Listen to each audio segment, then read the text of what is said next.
La technologie et la cyberdéfense concernent directement le soldat d'aujourd'hui. À l'occasion du séminaire Cyberconflictualité et forces armées, organisé par les écoles de Saint-Cyr-Couët-Quidan le 12 mars 2014, les trois armées étaient réunies pour débattre ensemble sur le sens d'un cyberespace et les caractéristiques de la cyberdéfense au sein des forces opérationnelles.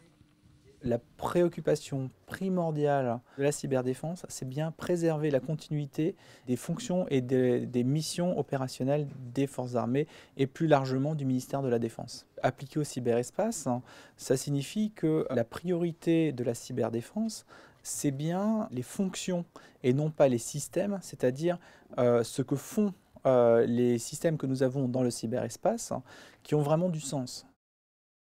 Les cycles de l'armée de terre, ce que je montre souvent aux opérationnels, c'est pas que du vent, c'est aussi de la réalité, des équipements, des systèmes d'armes. C'est pour dire quand même, c'est un milieu interconnecté, hein, je vais essayer de la palissade de le dire, entre une multitude d'acteurs, militaires et civils, du territoire national aux OPEX.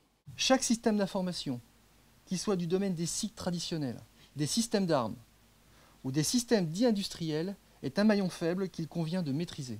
Radar, système de défense solaire, avions de combat, avions de transport tactique et stratégique, drones, contrôleurs, voire forces spéciales. En résumé, aujourd'hui, une opération aérienne ne peut plus être réalisée sans un système d'information. Les experts SIC à bord d'un bateau sont peu nombreux, 9 sur une frame par exemple, qui comporte une centaine de membres d'équipage, et particulièrement dans le domaine de la cyber. Il faut donc se reposer sur les experts à terre, comme pour le soutien, mais là, nous devons précisément faire face à une menace qui pèse sur les connexions avec la Terre. En cas d'attaque cybernétique, qu'est-ce qui est nécessaire? 3 choses. La première, limiter les conséquences de l'attaque ou éviter qu'elle ne se propage à bord d'un bâtiment. La seconde, retrouver une capacité opérationnelle. Et la troisième, caractériser l'attaque, c'est-à-dire identifier son origine, sa nature, les deux allant souvent ensemble.